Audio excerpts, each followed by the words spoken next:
Welcome back, everybody, man. How y'all doing, Gengi? It's your boy Cuauhtemoc, and we got Liga MX to talk about, man.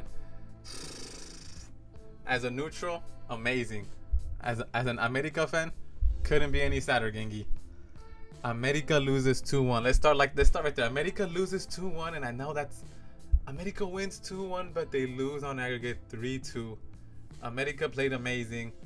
80 minutes of the game, I think the game was there. America lost because Jardine. He did it against LAFC. He did it against Cruz Azul.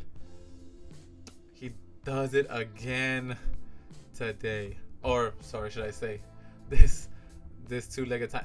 I don't know how to explain it, man. Jardine knows what he's doing. He knows at all times what he's doing. This is his game plan, everybody. This was his game plan, to get the 2-0 back, and then just sit back. That's the way he plays. We need to understand that he's not going to change it unless he gets the players he wants. I don't know that's going to happen.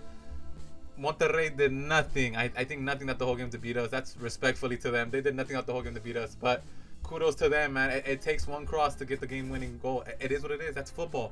Congratulations, Monterrey. They go on. America needs to look at their back line and say... how do we have Ramon Juarez, Reyes, Igor, Cáceres, four very capable center backs? Center backs would play in any team in Liga MX, and yet we can't get a starting two to play consistent games together. Why? This game, Reyes and Cáceres were playing, and the last game was Igor and Cáceres, and the last couple games it was Ramon Juarez and Cáceres. There needs to be some structure back there. It's almost like our back line was Play-Doh. The way he just maneuvered everybody.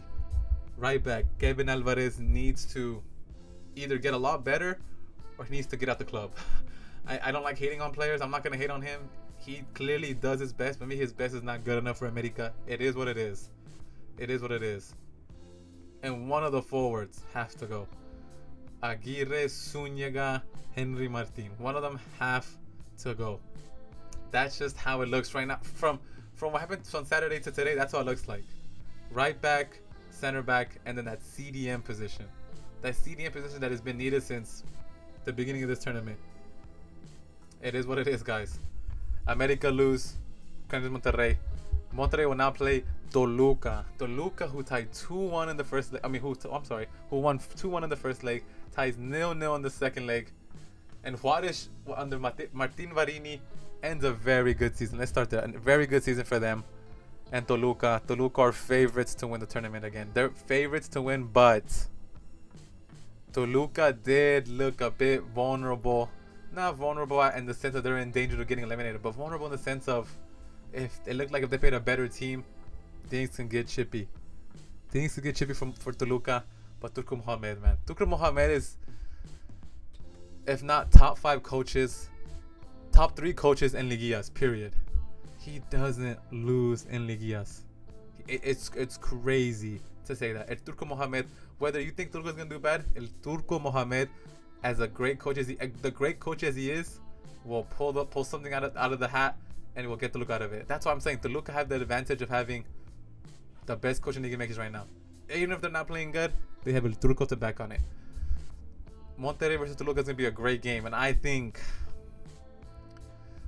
Toluca beats Monterrey comfortably, and I'll say that because in the second leg, Vega and Paulinho will come back, and I think it's gonna handle. Toluca passes, Monterrey gets out in the semifinals. The next game, Tijuana and Tigres, interesting game. First game, Gil Mora scores. First game, Tijuana looked 3-0 comfortable. But then you come to Tigres, and then it's the Volcan. To this day, the Tigres fans are the best fans in Mexico, bar none. We'll say it. Whether they're the most popular, no. But do they have the fans that have that like straight hunger every time they play home? Of course, they're the best. They have the best fan base, period. Them in Monterrey, them in Rayados, obviously. But Tigres, man. And it still shows you that Volcan, the Volcan still has that force to these teams that are not used to it. The Volcan can get to the team's head, man. The first 30 minutes, it was already 2-0. Tijuana looked lost. The first 30 minutes, Tijuana looked lost. and it was cruise control from there. Tigres play good. Linus plays good. Nico Ibanez is playing much better as a striker now. It's crazy to think that full circle in football, man. Tigres, not that long ago, 7 months ago, were firing Paunovic, getting rid of Paunovic, and I'm not gonna lie, I was one of them saying, Tigres run the team, the old heads run the team. And what did the old heads do? Hire the Guido as the coach. They shut me up. I thought that was gonna be a bad idea, or at least this idea will take time to launch. Guido was their man, and they were right. They were right. Everybody who said they were wrong, they proved all the naysayers wrong, me included. They proved that maybe Paunovic was the problem, and Guido Pizarro. Yes, it started bad, but now they're playing good ball, man, and they're on the course of reaching a final, and what I think is an impressive first season for Guido Pizarro. But they play Cruz Azul. Cruz Azul beats Chivas 3-2. 0-0 the first game, very boring game, but that second game shows you the prime of Liga MX. You expect a team like Chivas to, be more cautious. No, they went for it. They scored first. Cade Cowell gets his goal after a long time. Cruz Azul get their first goal. Then Chivas score again, and then things got chippy. After that, I think this game became free flow. Maybe Melito could have sat down. Maybe Melito's subs could have been better. Maybe take out some different type of players. Lock it. Maybe add more composure in the middle. I think his subs were a problem. Cruz Azul though. Jeremy, que golazo. Charlie, que golazo. Beautiful, beautiful goals.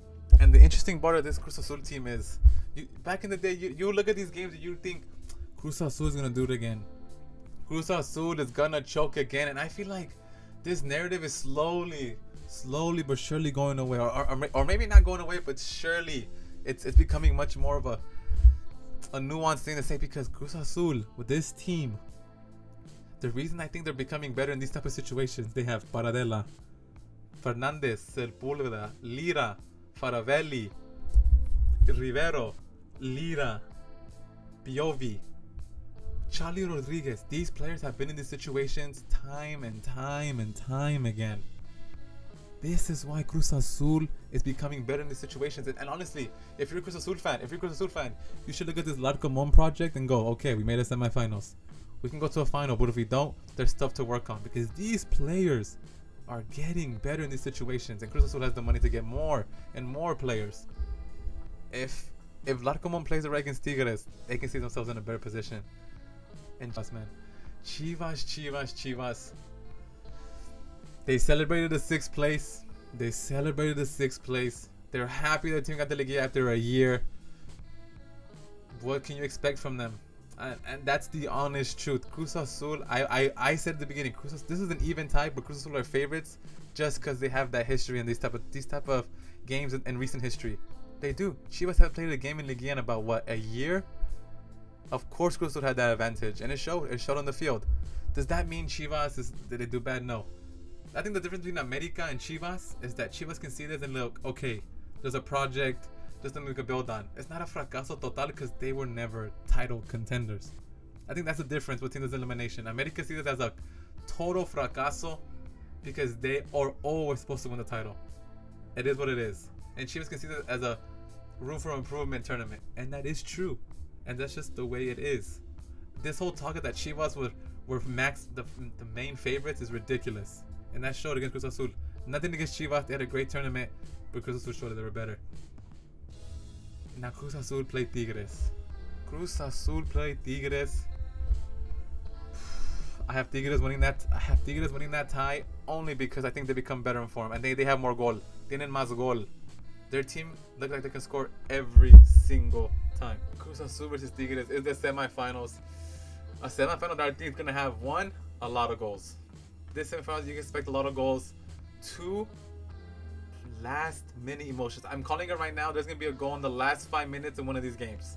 Last 5 minutes where a team's gonna take an advantage or take, you know what I'm saying? It's gonna be a crazy amount of excitement. It's gonna be a good game. As a neutral, now that America's out, it's gonna be a sick ass game. But I do have Tigres beating Cruz Azul on aggregate. I don't know how much, but on aggregate, I think Tigres will beat Cruz Azul. They have so much. Tienen mucha potencia. Tienen gol, bro. Everybody scores on this Tigres team. Everybody's Correa, Bruneta, Ibanez, Guignac, and Lainez. They're all playing amazingly. amazingly, and they all have this eye for a goal that I think is it's kind of cool. It's kind of free flowing when you look at it, and I really do appreciate it. But ultimately, I think it's gonna be a great tie. Tigres will be Cruz Azul. That's just my opinion. And that's been your boy Cuauhtemoc, man. Thank you guys for watching. It's been amazing Liga MX. I'm gutted that America lost. But remember, with me, guys, you can talk about America, Chivas, Cruz Azul, Rayados, Tigres, Pumas, anybody, man. It's football. And I love talking Liga MX ball. Thank you guys for watching. Keep moving forward. Never look back. Always stay up, pa. Peace.